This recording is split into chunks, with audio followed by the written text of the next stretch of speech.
Hi guys, বাইকের যদি ডিসের nut ভেঙে যায় তাহলে ডিস্কে আর নতুন লাগাতে হবে না, সেই পুরাতন ডিসটাকেই লেদে নিয়ে গিয়ে এখানে ফুটো করে আবার নতুন করে থ্রেড বানিয়ে ডিসের নাট লাগিয়ে দিয়ে দিবে। আপনারা দেখেন কত সুন্দরভাবে করছে কাজটা।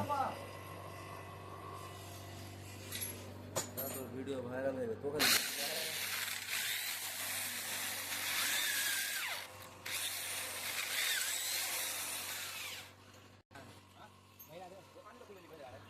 নতুন সামান লাগাচ্ছে, নতুন ড্রিল মেশিনে ফালগুলো লাগিয়ে দিল, আবার নতুন করে পরিষ্কার পরিচ্ছন্নতা করে বিল করছে, করার পরে আবার থ্রেড করবে। আপনারা দেখেন সম্পূর্ণ ভিডিও আপনাদেরকে দেখাচ্ছি কীরকমভাবে কী করতে হয়, কী করছে দেখেন। বিল করার কাজ কমপ্লিট, এখন থ্রেড বানাচ্ছে। কীরকমভাবে থ্রেড বানাচ্ছে আপনারা দেখেন, কত সুন্দরভাবে থ্রেড বানানোর সামান রয়েছে ওনাদের কাছে। খুব সুন্দরভাবে থ্রেডটা বানিয়ে দিল, বানিয়ে আবার নাট লাগিয়ে দেখাবে। দেখেন আপনাদেরকে দেখাচ্ছি, পরিষ্কার করছে, ঝেড়ে পরিষ্কার করার পরে আবার লাগাবে। থ্রেডটা কমপ্লিট করে বানিয়ে নাট পাওয়া যায়, সেই নাটটাকে লাগিয়ে দেবে।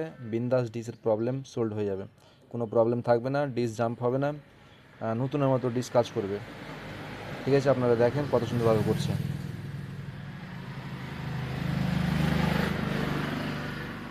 পরিষ্কার পরিচ্ছন্নতা করার পরে সুন্দরভাবে নাটটাকে লাগিয়ে টেস্ট করে দিয়ে দেবে, কোনো প্রবলেম হবে না, কোনো তেল লিক করবে না, কোনো ডিশের সমস্যা দেখা দেবে না।